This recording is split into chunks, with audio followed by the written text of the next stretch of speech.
Dozens of people, including current and former NBA players and coaches, under arrest today in connection with a massive gambling scheme. The FBI says those arrested drained tens of millions of dollars from victims through a dual sports betting scheme and a poker fraud scheme. Among those arrested are a current Portland Trail Blazers coach and a former Cleveland Cavaliers player and coach. At this time, no Utah Jazz players or coaches appear to be involved. FBI Director Kash Patel says these operations had connections to mafia crime families. This is an illegal gambling operation and sports rigging operation that spanned the course of years. The FBI led a coordinated takedown across 11 states to arrest over 30 individuals today responsible for this case, which is very much ongoing.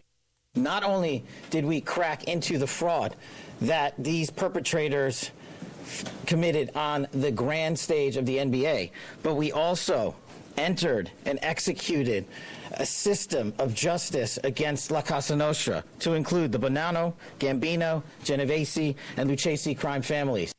Interim U.S. Attorney for the Eastern District of New York, Joseph Nocella, explains the nature of the indictments. We're announcing today indictments in two major cases, both involving fraud.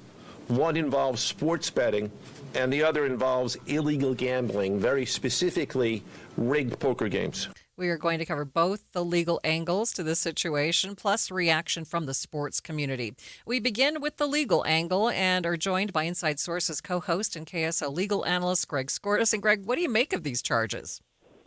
Well, they're very serious, Maria. There are two different forms of gambling that they're talking about here, and you explain them at the introduction here. One is that they bet on some games, and particularly what players were doing. So, for example, you could bet that a certain player would score more or less than 30 points in a game. And that particular player, if they're involved in that scheme, they know what to do. And so they were actually taking themselves out of the game at a time before they scored their 30 points. So if you bet that they would not score that many points, you would win the bet. But it was all planned. Same with rebounds and other things that these players were doing. They were literally fixing games. The second part of this was just straight up gambling itself. They had these sort of underground poker games where they had these well-to-do people that thought they were having a square, fair poker game. And instead, the person they were playing against had the ability to know the cards that they had. They had X-ray equipment. They had all kinds of things, so that the fix was in on that as well. So the gambling was really pervasive, and it involves, like you said, millions of dollars. So how is the FBI involved? Because this spans state lines, right? Exactly. And it also involved the use of the Internet. People were gambling, at least with the players, on their stats based on the Internet. And, of course, they were playing in different cities. I think there were at least 3 different cities where these players committed these offenses. So, yeah, it involves interstate commerce, and that would get the FBI and the federal government involved. And these are federal charges. Okay, so where is the line between legal gambling in states where it is legal and claims of fraud? You know, legal gambling means that all parties have, their eyes open, that there's nothing going on to fix the gambling. And we don't have legal gambling in Utah under any circumstance, in part because of this. It's so fraught with the ability for fraud. But if you bet on a football game and all the players are fighting their best to do the best they can, that's one thing. But one of the players is involved trying to get you to bet on the other team, knowing that they're going to play poorly to make that win, then it's not a fair gambling operation anymore. Well, and to make it even weirder, what is this supposed connection to the mafia? What's your reaction to that? Well, no surprise. I mean, to have organized gambling the way they did, especially with the sophistication of it all and the money that was involved, I mean, you have to have some backing and some organization. I mean, you can't just set up a card game at your local bar and hope people are going to show up. They had people that were promoting this. They say, hey, come play cards with a celebrity. You're going to be playing cards with a basketball player, somebody who's famous. Big money's involved. We'll set up the security. We'll make sure everybody's protected. I mean, you have to have that kind of, I'll say, muscle, for lack of a better word, behind you when you do something like this. All right, Greg. Thanks for joining us for a few minutes here. That is Greg Skordas, legal analyst and the co-host of Inside Sources. Now let's bring in KSL Sports Jazz insider Ben Anderson for some reaction from the sports community as a whole. Ben, thanks for being with me. So it doesn't appear any players or coaches with the Jazz are involved, but have team leaders said anything about these allegations within the league? No, we haven't seen it. The league did announce that these coaches and players have been put on leave for now. They are assumed innocent until proven guilty, but these are certainly a serious level of charges that we don't see often in the NBA. Right. What is the reaction? I mean, obviously, this is kind of makes the NBA look bad.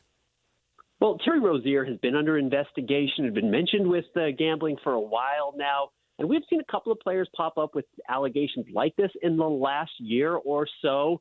So he's already been on the radar. Chauncey Billups, who's a Hall of Famer, very respected coach, former NBA champion, Finals MVP, his name being involved is a different level, and I think that's what may have the league spooked a little bit. This is a coach. This is somebody who should know better, who's older, who's mature, who's been around, who's made a lot of money, and still making these mistakes. So we heard Kash Patel say that this is an ongoing investigation, or do you see any signs that they're about to mention somebody else within the NBA that's involved?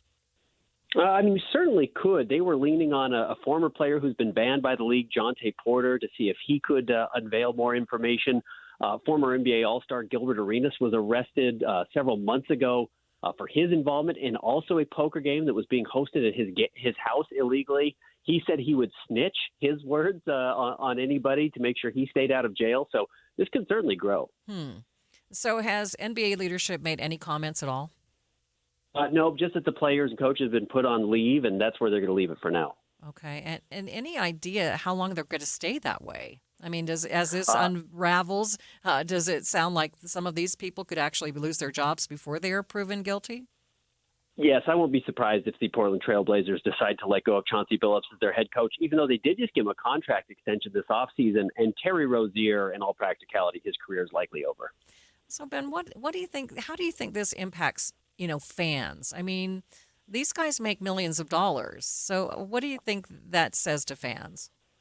This is a weird gray area that the NBA and really all professional sports have been willing to delve into now where, growing up for me, the league I watched, nobody dared talk about gambling. They certainly didn't have gambling sponsorships. And now teams are racing to get as much gambling as they can involved because there's so much money. So, there are arenas that want to be built that are half casino, half basketball arena. We've just blurred those lines so significantly that I think some of these issues were essentially inevitable. And it's certainly a black eye, and it's certainly something the NBA, the NFL, the NHL, Major League Baseball, they're going to have to explore how to kind of draw a line there that allows them to still make as much money as they are through gambling, which everybody wants a piece of, but doesn't include their players because so far we've seen the NFL players get involved. NFL players aren't supposed to gamble of any kind when it comes to sports.